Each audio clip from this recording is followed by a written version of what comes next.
Listen, I'm gonna let this upcoming video do most of the heavy lifting.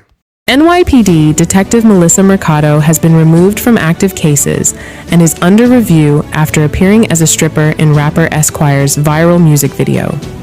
Mercado, a sex crimes investigator, is now facing scrutiny from both retired officials and her colleagues, who have criticized her actions as inappropriate and embarrassing for her role. Despite her laid-back demeanor, Mercado reportedly didn't expect the video to go viral, leaving the NYPD to determine if she violated department policies. Law enforcement sources reveal that Mercado, known for her skills as an investigator, is currently not assigned new cases in the Special Victims Unit. The review aims to determine whether she properly filed the necessary paperwork for secondary employment outside her police duties. At this stage, it's unclear if her participation in the Doin' That music video, where she danced in a club, a VIP room, and posed on a bed in lingerie, violates any NYPD policies. According to official records, Mercado is a third-grade detective with the Bronx Special Victims Unit, earning $144,000 annually, and has been with the NYPD since 2018. In an interview, Esquire and the video's director, Pitch Perfect, revealed that Mercado was brought on through a casting agency, and they had no clue she was an NYPD officer at the time. Shoot a video, everything was handled professionally, and I don't think anybody would know that that's something that somebody, their outside job, outside of their job, what they do. So I just, after everything went down and I'm watching all of this and now I'm seeing a narrative change, like, I have a family too. This lady has a family too. And I think that that's more important right now. You know what I'm saying? It's like, yeah, I love the fact that it went viral, but I don't want to be known as the guy that went viral because she was a police officer. Now, I'm gonna tell you something real before we get into it. That dude that you seen on the screen, a rapper, he got a good heart. And the reason I say that is because he paid for her to be there. She got paid. He paid, or people around him paid, for the video to be shot.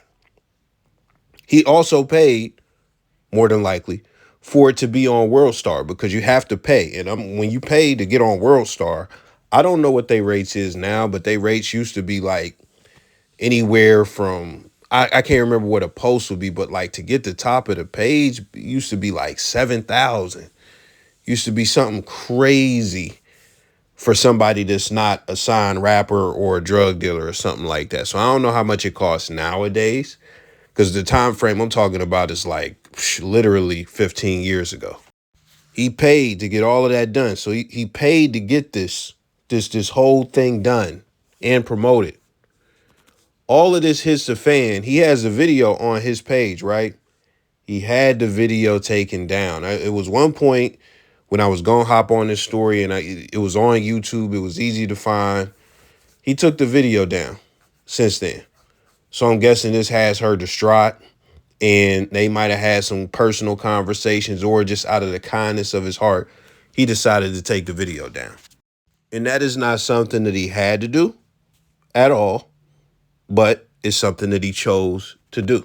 Now, I'm pretty positive that's the case. I could be wrong, but the video is still on World Star Hip Hop's page, and guess what? They got 2 million views. So we gon' cut this down a little bit. We gonna get into different aspects of this.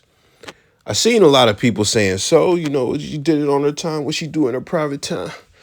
Ooh, she could do whatever she wants. She grown, all that stuff. Listen, man, I don't know what most people do. I don't know what like most of these people in the comments do for work.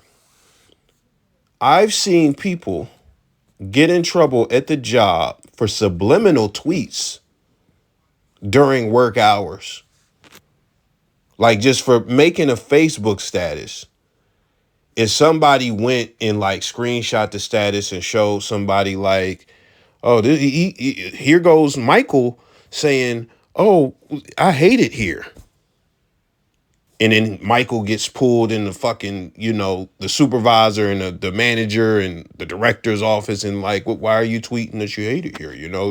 What's going on? What do you got? Well, we're gonna, continue to monitor all that shit. So I've seen people get scrutinized bare minimum. Bare minimum. That's the minimum. Over subliminal social media posts at the job. Get pulled in and it's like a threatening situation. Let me take it a step up from that. I've seen somebody get fired, a supervisor actually, get fired for an inappropriate joke. And it wasn't even said in front of the person that fired him. Another supervisor, he said it to another supervisor, and the other supervisor went and relayed it to like the person above them, the manager and stuff like that. He said he said that here. Oh yeah, tell him to come here. Got him out of here. They got him out of here for a joke, a joke. Now on the extreme end, I've seen people get fired for alleged crimes, alleged, getting jammed up. And whether they beat the case or not, it didn't matter. They was already fired. They already had to find new employment. And a step below that, we have seen nurses get fired for having OnlyFans. So with that being said, what makes you think that somebody like a police officer who is not only supposed to be held to a high moral standard, but you're supposed to have a social image as well, it's one of the most esteemed jobs that you can have. That's why they give them free donuts when they pull up to Dunkin' and stuff like that. But my whole point being, if I have seen in my real life people get fired over the pettiest, stupidest shit, right? The pettiest, stupidest shit. Then you look around and we talk about the realm that this is in. This is something of sexual nature and stuff. You look around, even in Canada and all throughout America, chicks is getting fired for having OnlyFans. Even before that, I seen a teacher get fired because her old career was being a Pinot star and the people who hired her had no idea. So whether you think this is acceptable conduct or not, how do you think that the NYPD is going to let this slide, especially after the whole Luigi stuff that happened and they spent like billions, however much they spent, just to not be the ones to catch him? Point being, they just got done looking goofy. The NYPD just got done looking goofy. Like Buddy got away on a rental electric bike, which we not going to get into that, but like, come on, man. So that's the first layer of it. The second layer, people saying she might have been undercover. Man, get out of here with that. Get out of here with that, man. If she was undercover and the cover was blown, like, I feel like in this era, like, we would know at this point.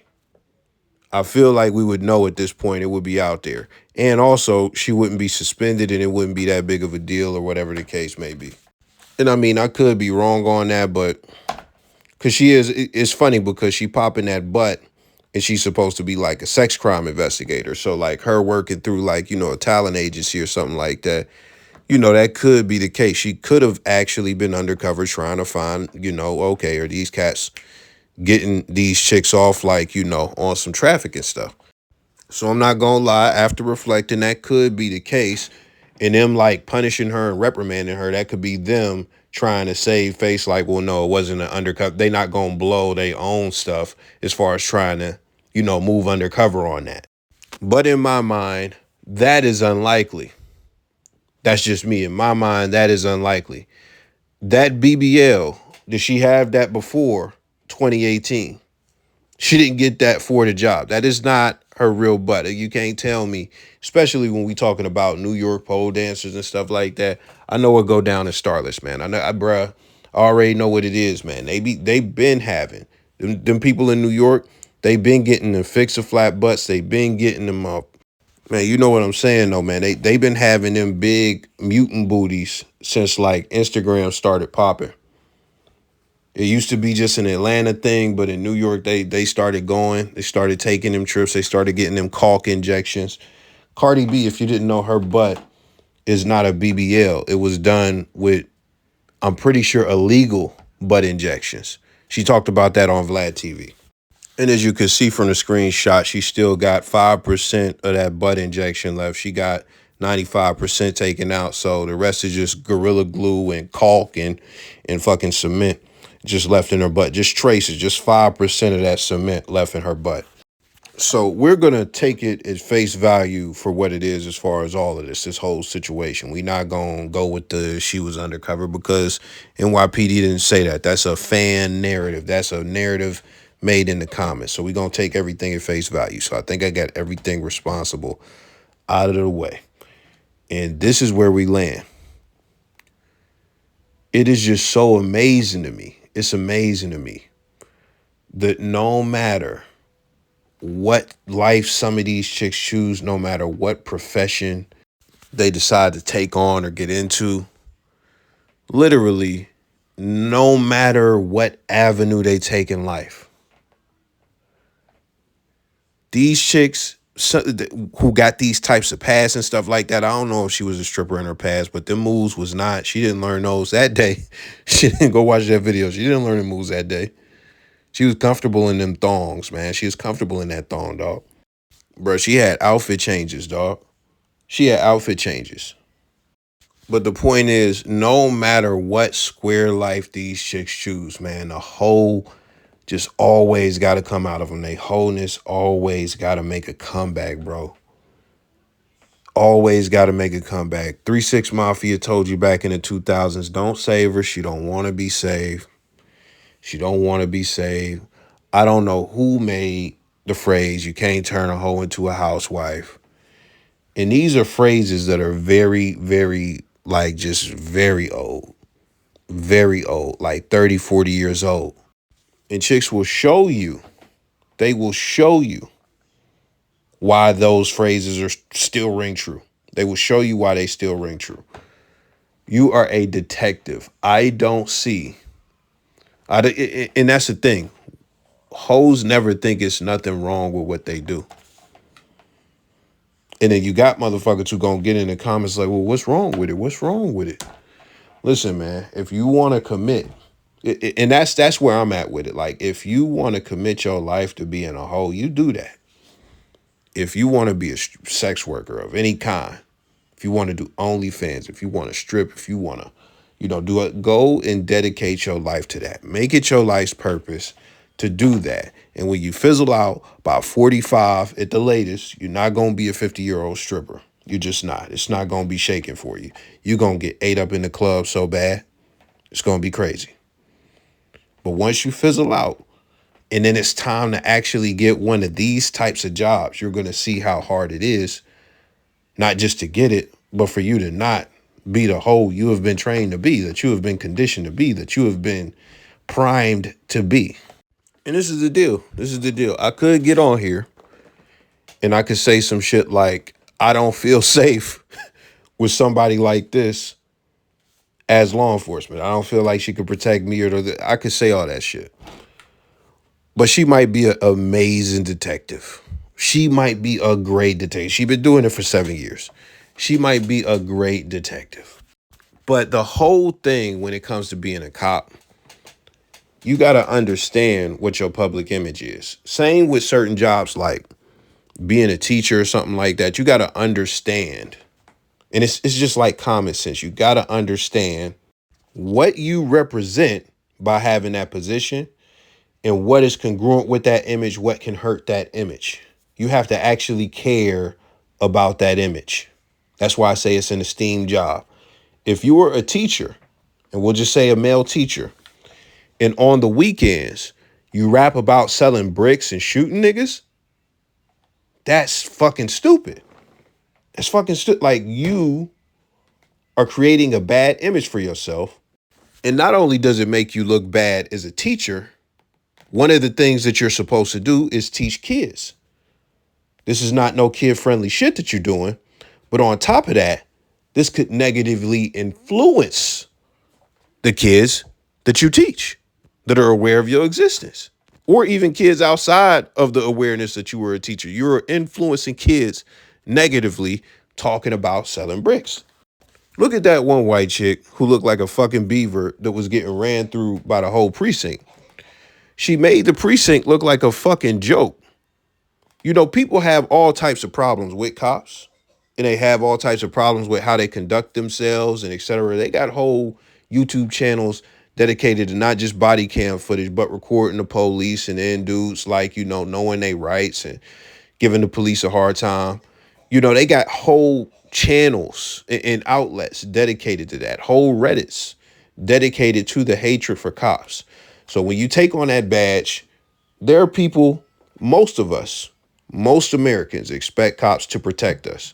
There are a lot of cops who don't. We can go all the way to there are cops that are racist. There are cops that are absolute misogynists. There are cops who are genocidal. Genocidal. There are cops who are crooked. There are cops who do really fucked up shit and don't get punished the way that they should. So when we talk about the NYPD, everybody knows this is one of the worst police departments on the planet. On the planet. The whole George Floyd shit happened there. One of the worst police departments on the planet. Y'all had stop and frisk. So the whole thing is, it's a bunch of dick bags working for y'all. Y'all have a bad image. You're supposed to have a good image. You don't want to do anything that is going to contribute negatively to that image of the whole precinct, all of that shit, the whole department. Stripping by itself is one of those things where you look at it like, okay, you're hiring immoral people. You're hiring immoral people.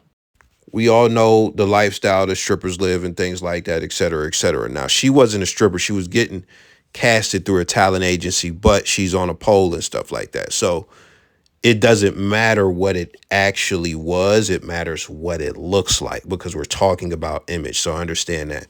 Once we get past that, discernment. You as a detective, you were a detective. You were supposed to solve crimes. You telling me you could solve a murder, but you can't figure out that, if I go and shake my butt in front of this camera, this could be seen by anybody, especially the people all over New York and at my job and et cetera, et cetera. They could recognize me. This could fuck up my career.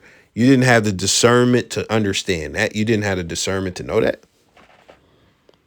It's so boneheaded that it's like, you gotta you kind of think like this had to be some undercover shit. Cause it's like, it's no way. Like it's one thing to just be a police officer and be a hoe. It's another thing to put 2 to 3 thongs on, shake your butt in front of a camera and just let the footage be with them and let them do whatever they want with it. And it goes on World Star. Like, you might not know it's going to go on World Star, but you just like, bro, come on, man. What you thought? You thought this was like the super struggle rapper where this is not going to get over 2,000 views and nobody's ever going to know. You did this on camera. Like, this shit, it's your digital footprint. This shit could come back 50 years from now, like 10 years from now, 6 years from now. So it's like, it's just bad discernment. It's bad discernment. And it reflects poorly on her position at the job. And it also reflects poorly on the Bronx NYPD. It just is what it is. Let me know your thoughts on that.